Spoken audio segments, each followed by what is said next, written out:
Do ghosts walk among us?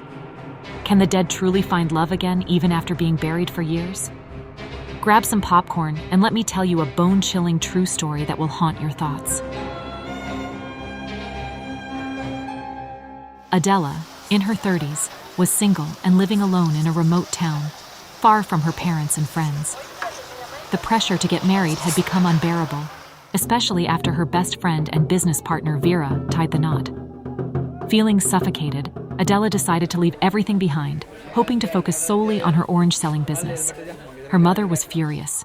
"Come back to the village," she urged. "Farm, find a man and marry. Then do whatever you want in his house."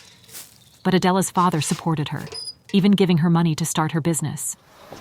So, she stayed in town, trying to carve out a life for herself. One fateful day, while returning from the big city with a load of oranges, Adela boarded a bus. The driver charged her more than she expected, and as she argued, a man in the front seat offered to pay the difference. That man was Joe, the one who would become her future husband. As they chatted on the bus, Joe revealed that he had recently relocated from a neighboring town to start a new life.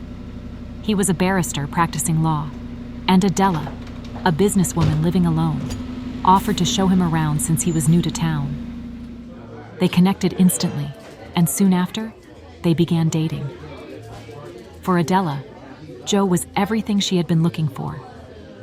She was ready to do anything to make him happy, hoping he would marry her. Their relationship grew serious, and when Adela became pregnant, Joe proposed. Overjoyed, Adela took him to meet her family in the village. Her mother was ecstatic. "Finally," she thought, "my daughter is getting married." But during the marriage rites, the elders refused to accept the bride price, as it was against their culture to do so for a pregnant woman. They advised Joe to return after the child was born to complete the rites. Back in town, Adela and Joe moved in together, settling in a secluded neighborhood. 9 months later, Adela gave birth to a son, Joe Jr. Life seemed perfect. Adela had a loving husband, a beautiful child, and a thriving business. It was everything she had ever dreamed of. But something was off. Joe was unusually quiet, often lost in thought. When Adela asked him why, he would mention his family back home. He had told her early on that his family had been killed in a communal clash, which was why he had relocated. But as time passed, Joe became increasingly obsessed with death. He spoke of it often, almost longingly, as if he couldn't wait to join his family. When their son was 4 years old, Adela wanted to enroll him in school, but Joe refused. "I don't want him in school," he said, his voice cold, "and he won't go to church either." Adela was confused. She had never been to school herself, and she wanted a better life for her son. But Joe consoled her, promising that they would relocate to the capital city, where their son could attend a better school. She clung to that promise, hoping Joe had their best interests at heart. One night, Joe woke up from a nightmare. "Adela," he said, his voice disturbingly calm. "I dreamt that Junior and I died." He spoke with an eerie sense of joy, as if the thought excited him. Adela was horrified, but she brushed it off, suggesting they pray about it. But the oddities didn't stop. Joe had no friends, except for the 2 people who had accompanied him to their marriage introduction. After that day, they vanished, never to be seen again. Even when their son was born, those friends never visited. Joe's secrecy and isolation began to gnaw at Adela, but she pushed her doubts aside. Adela's suspicions grew when she noticed Joe's strange routine. She would leave the house early for work, and Joe would leave later. But whenever she returned, Joe was always home, claiming he had just arrived. Did he even leave the house at all? But then again, he always took care of the household, their son, and even her family back in the village. Adela convinced herself that Joe was simply a busy man with a mysterious job. One day, Adela decided to expand her business. She found a shop to rent in a plaza owned by a man named Mr. Ali.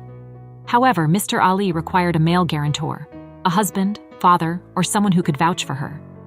Adela told Joe about it, and he agreed to meet Mr. Ali, but days turned into weeks, and Joe never made the time. Desperate, Adela pleaded with Mr. Ali not to rent the shop to someone else. Moved by her plight, Mr. Ali offered to visit their home instead. Adela agreed, but forgot to inform Joe about the impending visit. When Mr. Ali arrived with his business partner Delga, Adela greeted them and rushed to inform Joe. But when Joe stepped into the living room, Delga's face drained of color. He looked as if he had seen a ghost. "Big Joe?" Delga stammered, his voice trembling. Joe, startled, froze. The name Big Joe was a relic from his past, a past he had tried to bury. Joe hurriedly excused himself and retreated to the bedroom. Adela, bewildered, asked Delga how he knew her husband. And that's when Delga revealed a horrifying truth. Years ago, Big Joe had dated Delga's sister. After she died of cancer, Joe had remained a close family friend. But not long after, Joe was involved in a horrific car accident. He didn't survive. Delga had attended Joe's funeral himself, 12 years ago. Adela's heart pounded in her chest. "That's impossible," she cried. "We've been married for over 6 years. We have a child together. My husband can't be dead." Mr. Ali was equally shocked, but Delga was adamant. He knew Joe. He couldn't be mistaken. Overwhelmed, Adela ran to confront Joe. But when she entered the bedroom, it was empty. Joe was gone, and so was Joe Jr. Adela's scream echoed through the house. How could they just vanish? Panic gripped her as the terrifying realization set in. Her husband and son had disappeared into thin air. The shock was too much. Adela collapsed, fainting on the spot. When she came to, Delga confirmed that Joe's entire family had indeed been killed in a communal clash. But that was after Joe had died. Joe had been the first to go. Fear enveloped Adela like a suffocating shroud. She couldn't stay in that house another minute. She fled back to her village, trembling as she recounted the horrifying tale to her family. They were horrified, taking her to the church for deliverance, praying fervently for her safety. The story of Adela and her ghostly marriage spread like wildfire. People whispered about the woman who had unknowingly married a dead man and bore his ghostly child. How had a spirit managed to deceive her for so long? What were his intentions? And the friends who attended their wedding, were they ghosts too? Adela never remarried. The questions lingered, unanswered, haunting her every day. What did Joe want? Why had he chosen her? And where had he taken their son? Some mysteries are never meant to be solved, and some nightmares never truly end.